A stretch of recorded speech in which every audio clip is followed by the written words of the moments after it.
नमस्कार। World news में आज हिंदुस्तान और पाकिस्तान में संघर्ष खत्म होने के सप्ताह भर के बाद आखिरकार पाकिस्तान ने कबूल कर लिया है कि इन हमलों में उसे भारी नुकसान उठाना पड़ा।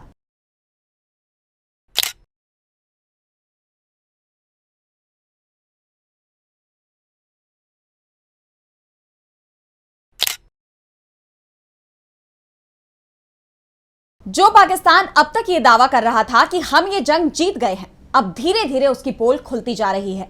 अब तक तो सेना के पूर्व अधिकारियों के, पाकिस्तानी नेताओं के ही बयान सामने आ रहे थे, लेकिन अब खुद प्रधानमंत्री शहबाज शरीफ ने हिंदुस्तान का लोहा मान लिया। वहीं इस बीच अमेरिकी राष्ट्रपति डोनाल्ड ट्रंप ने एक बार फिर हिंदुस्तान और पाकिस्तान में सीजफायर को लेकर बयान दिया है, जिससे खलबली मच गई है। तो शहबाज शरीफ ने भी मान लिया, लड़ाई में पाकिस्तान पर भारी पड़ा हिंदुस्तान। इस पर हम करेंगे विस्तार से चर्चा, लेकिन आइए जरा उन खबरों को भी देख लें जिन पर आगे होगी बात। 3 साल बाद पहली बार वार्ता के लिए मिले रूस और यूक्रेन, सीजफायर पर नहीं बनी सहमति। 1000 युद्धबंदियों की अदला बदली को दोनों पक्ष तैयार। गजा में इजरायली सेना का आक्रामक अभियान, 250 से ज्यादा की मौत। यमन में भी 2 बंदरगाहों को इजरायल ने बनाया निशाना। सुप्रीम कोर्ट ने ट्रंप को प्रवासियों को निकालने से रोका, अमेरिकी राष्ट्रपति नाराज, कहा अपराधियों को देश से निकालने नहीं देंगे जज। और चलते चलते में देखेंगे बर्फ से ढके दूसरे सूरज को, वैज्ञानिकों की बड़ी खोज। इन सभी खबरों पर हम आगे विस्तार से करेंगे बात, लेकिन पहले एक नजर हेडलाइंस पर। अमेरिका से हिंदुस्तान पैसा भेजना अब पड़ेगा महंगा, ट्रंप प्रशासन आउटवर्ड रेमिटेंस पर लगाएगा 5% टैक्स। हिंदुस्तानियों को हर साल चुकाने पड़ेंगे 13,000 करोड़ रुपए से ज्यादा टैक्स। बांग्लादेश में महिला अधिकार कार्यकर्ताओं का विरोध प्रदर्शन, महिलाओं के लिए की समान अधिकार और सम्मान की मांग, कट्टरपंथी इस्लामी समूहों के खिलाफ की नारेबाजी। इटली की प्रधानमंत्री जॉर्जिया मेलोनी के सम्मान में घुटनों पर बैठे अल्बानिया के पीएम एडी रामा, यूरोपीय संघ शिखर सम्मेलन में रेड कार्पेट पर grand welcome, video viral. BLA ने 14 पाकिस्तानी सैनिकों को मारने की ली जिम्मेदारी, कहा हमले रखेंगे जारी, पाकिस्तानी सेना किसी भी कोने में सुरक्षित नहीं।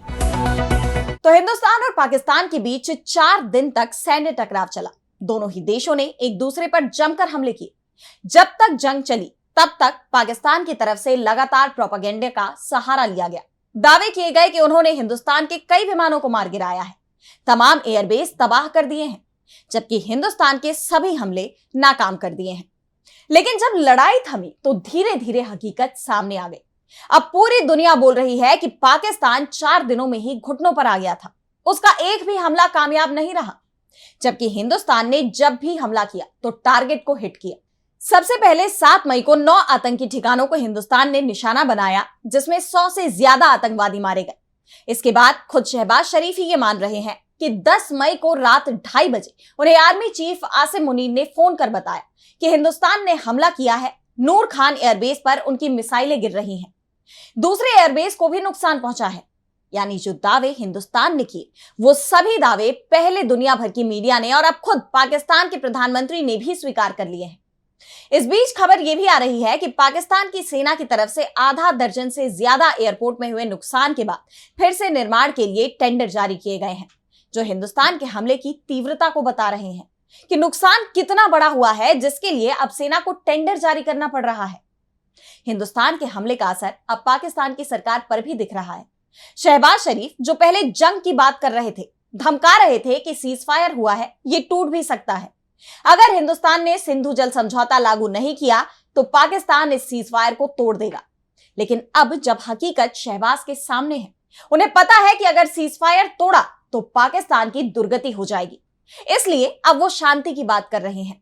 शरीफ ने कहा है कि वो शांति वार्ता के लिए तैयार है, लेकिन हिंदुस्तान ने साफ कह दिया कि बातचीत होगी तो सिर्फ 2 मुद्दों पर। पहली, पाकिस्तान में जो आतंकवादी हैं जिनकी तलाश हिंदुस्तान को है, वो कब सौंपेगा, और दूसरा, पाकिस्तान कब पीओके खाली करेगा। अगर पाकिस्तान इन दोनों ही मामलों में बातचीत को तैयार है और हिंदुस्तान की मांग को मंजूर करता है, तो फिर सिंधु जल समझौते पर बाद में बात हो सकती है। वहीं दूसरी तरफ अब अमेरिका के राष्ट्रपति डोनाल्ड ट्रंप ने सीजफायर का स्वागत किया है और कहा है कि दोनों ही देशों को बातचीत करना चाहिए। गुस्सा ज्यादा अच्छी बात नहीं है। वैसे बता दें कि 18 मई को दोनों ही देशों के डीजीएमओ के बीच सीजफायर को आगे बढ़ाने के लिए बातचीत होगी। दोनों ही देशों के बीच 10 मई को सीजफायर हुआ था। इसके बाद 12 मई को सीजफायर को 14 तक बढ़ाने पर सहमति बनी थी। 14 मई को इसे 18 मई तक बढ़ा दिया गया और अब 18 मई को एक बार फिर डीजीएमओ की बातचीत होगी। अगर सीजफायर को आगे बढ़ाने पर सहमति नहीं बनती है तो फिर एक बार लड़ाई छिड़ सकती है। लेकिन जिस तरह से इस वक्त पाकिस्तान दबाव में दिखाई दे रहा है, उसके बाद कहा जा रहा है कि उसके पास सीजफायर को जारी रखने के अलावा कोई रास्ता नहीं है। और अब बढ़ते हैं अगली खबर की तरफ, जहां हम बात करेंगे रूस और यूक्रेन वॉर की। तो शुक्रवार को तुर्की के इस्तांबुल शहर में रूस और यूक्रेन के प्रतिनिधियों ने 3 साल बाद पहली बार आमने सामने शांति वार्ता की। ये मुलाकात 2022 में शुरू हुए युद्ध के बाद दोनों देशों के बीच पहली सीधी बातचीत थी। लेकिन ये बैठक उम्मीदों पर खरी नहीं उतरी और 2 घंटे से भी कम समय में ही खत्म हो गई। तुर्की के शानदार डोलमाबाहचे पैलेस में ये बैठक हुई। यूक्रेन के रक्षा मंत्री रुस्तम उमेरोव ने अपने दल का नेतृत्व किया, जबकि रूस की ओर से राष्ट्रपति व्लादिमीर पुतिन के सहयोगी व्लादिमीर मेडिंस्की आए। दोनों पक्ष एक यू आकार की मेज पर आमने सामने बैठे। तुर्की के विदेश मंत्री हकान फिदान ने बैठक शुरू की और दोनों देशों से शांति की राह चुनने की अपील की। उन्होंने कहा कि हमारे सामने 2 रास्ते हैं, शांति या विनाश। यूक्रेन ने 30 दिन के युद्ध विराम, युद्धबंदियों की अदला बदली और जबरन ले जाए गए यूक्रेनी बच्चों की वापसी की मांग रखी। लेकिन रूस ने ऐसी शर्तें रखी जिन्हें यूक्रेन ने अस्वीकार्य बताया। रूस चाहता था कि यूक्रेन अपनी सेना को अपने ही क्षेत्रों से हटाए और नाटो में शामिल होने का इरादा छोड़ दे। यूक्रेन ने इसे आत्मसमर्पण जैसा करार दिया। एक यूक्रेनी अधिकारी ने कहा कि रूस जानबूझकर ऐसी मांगे रख रहा था ताकि ये वार्ता नाकाम हो। हालांकि वार्ता में ज्यादा प्रगति नहीं हुई, लेकिन दोनों देशों ने 1000 युद्धबंदियों की अदला बदली पर सहमति जताई है। ये 2022 के बाद सबसे बड़ी अदला बदली होगी। रूस के प्रतिनिधि मेडिंस्की ने कहा कि दोनों पक्ष युद्ध विराम के लिए विस्तृत प्रस्ताव देने को तैयार हैं। यूक्रेन ने राष्ट्रपतियों की बैठक का प्रस्ताव रखा जिस पर रूस विचार करेगा। वार्ता के दौरान भी युद्ध रुका नहीं। रूस ने पूर्वी यूक्रेन में एक गांव पर कब्जे का दावा किया। साथ ही यूक्रेन के डिनिप्रो शहर में धमाके हुए। लेकिन सबसे दुखद घटना यूक्रेन के बिलोपिलिया शहर में हुई, जहां रूसी ड्रोन हमले में एक बस पर हमला हुआ। इस हमले में 9 लोगों की मौत हो गई और 4 घायल हुए। यह हमला वार्ता के ठीक बाद हुआ, जिसने शांति की उम्मीदों पर सवाल उठा दिए हैं। अमेरिकी विदेश मंत्री मार्को रूबियो और अन्य कूटनीतिज्ञ भी इस्तांबुल में थे, लेकिन उन्होंने पहले ही कह दिया था कि इस वार्ता से बड़ी सफलता की उम्मीद नहीं है। रूस और यूक्रेन के बीच गहरे मतभेद बने हुए हैं। यूक्रेन चाहता है कि उसे अमेरिका और यूरोप से सुरक्षा की गारंटी मिले, जबकि रूस यूक्रेन को तटस्थ देश बनाना चाहता है। ये वार्ता भले ही नाकाम रही, लेकिन युद्धबंदियों की अदला बदली जैसे छोटे कदम इस बात की उम्मीद जगाते हैं। तुर्की की मध्यस्थता में आगे भी बातचीत हो सकती है, लेकिन शांति का रास्ता अभी लंबा और मुश्किल दिखता है। और अब अगली खबर में बात करेंगे मिडिल ईस्ट में इजराइल के हमलों से मची तबाही की। तो इजरायली पीएम बेंयामिन नेतन्याहू ने साफ कहा है कि अब इजराइल की सेना गजा पर पूरी तरह से कब्जा करने जा रही है और ऐसा माना जा रहा है कि इसके लिए उनका आक्रामक अभियान शुरू भी हो गया है। गजा में इजराइल के ताबड़तोड़ हमलों ने भयंकर तबाही मचाई है। गजा के स्वास्थ्य अधिकारियों ने बताया कि 15 मई की सुबह से शुरू हुए इजरायली हमलों में अब तक 250 से ज्यादा लोग मारे जा चुके हैं। हमास का कहना है कि सिर्फ 16 मई को ही 100 से ज्यादा लोगों की मौत हो गई। उन्होंने बताया कि इजराइल ने उत्तरी गजा में पर्चे गिराए हैं, जिनमें फलस्तीनियों से इलाके को खाली करने की चेतावनी दी गई है। इस पर इजराइल का भी बयान सामने आया है। इजराइल ने कहा कि गजा में आतंकवादियों के खिलाफ हमारा अभियान जारी है। एक दिन पहले गजा में 150 ठिकानों पर हमला किया गया। इसमें एंटी टैंक मिसाइल पोस्ट और सैन्य संरचनाएं ध्वस्त कर दी गई। उत्तरी गजा में हमने कई आतंकियों को खत्म कर दिया जो एक परिसर से अपना ऑपरेशन चला रहे थे। इजरायली हमलों ने गजा के लोगों को जबालिया शरणार्थी शिविर और बेत लाहिया शहर से भी भागने पर मजबूर कर दिया है। इजरायली सरकार ने कहा कि गजा में सेना अपना अभियान तेज कर रही है। हमारा उद्देश्य बंधकों को वापस लाना और हमास को सत्ता से हटाना है। इजरायल हमास पर दबाव बनाना जारी रखेगा और उसे नतीजे भी मिल रहे हैं। इजरायल के हमलों ने गजा के लोगों के लिए वहां रहना मुश्किल कर दिया है, तो अमेरिकी राष्ट्रपति डोनाल्ड ट्रंप पहले से ही उन्हें कहीं और बसाने की तैयारी में है। एनबीसी न्यूज की रिपोर्ट के मुताबिक अमेरिका में डोनाल्ड ट्रंप प्रशासन युद्धग्रस्त गजा पट्टी से लगभग 10 लाख फलस्तीनियों को लीबिया में स्थायी रूप से स्थानांतरित करने की योजना पर काम कर रहा है। फलस्तीनियों को फिर से बसाने के बदले में अमेरिकी सरकार लीबिया को अरबों डॉलर की धनराशि देगी। हालांकि अमेरिकी सरकार ने एनबीसी न्यूज को साफ कर दिया कि ये रिपोर्टें झूठी हैं। लेकिन जिस तरह से अमेरिकी राष्ट्रपति डोनाल्ड ट्रंप खुद गजा को दोबारा बसाने के लिए उसे खाली कराने की बात कह रहे हैं, उसे देखते हुए गजा निवासियों के स्थानांतरण को लेकर चर्चा तेज हो गई है। क्योंकि गजा के लोग अपनी जमीन छोड़ना नहीं चाहते, लेकिन अमेरिकी राष्ट्रपति ट्रंप के बयान और इजराइल के हमले उन्हें मजबूर करते दिखाई दे रहे हैं। इजराइल सिर्फ गजा ही नहीं, यमन पर भी हमले कर रहा है। इजराइल ने दावा किया है कि उसने बीते दिन यमन में हूती नियंत्रित बंदरगाहों पर हमला किया और उन्हें बुरी तरह से क्षतिग्रस्त कर दिया है। इजराइल के रक्षा मंत्री इजराइल कैट्ज ने चेतावनी देते हुए कहा कि अगर हूती संगठन इजराइल पर मिसाइल हमले जारी रखता है तो उन्हें और उनके नेताओं को भी गंभीर परिणाम भुगतने होंगे। जैसे हमने गजा में हमास के नसर अल्लाह, तेहरान में हनिये पर हमला किया था, वैसे ही हम यमन में अब्दुल मलिक अल हूती को भी निशाना बनाएंगे, जिसे देखते हुए मिडिल ईस्ट में अस्थिरता बढ़ने की संभावना बढ़ गई है। और अब अगली खबर में बात अमेरिका की। तो अमेरिकी राष्ट्रपति डोनाल्ड ट्रंप के फैसलों को लेकर अमेरिका में खींचतान मची हुई है। अमेरिकी राज्य ही ट्रंप के फैसलों को कोर्ट में चुनौती दे रहे हैं और कोर्ट ने भी इन पर सख्त प्रतिक्रिया दी है। ट्रंप के कई फैसलों पर रोक लगाई जा चुकी है और इसी कड़ी में अब अमेरिका के सुप्रीम कोर्ट ने अमेरिकी राष्ट्रपति डोनाल्ड ट्रंप के एक और फैसले पर रोक लगा दी है, जिस पर ट्रंप भड़क गए। यह फैसला अप्रवासियों को देश से निकालने का था।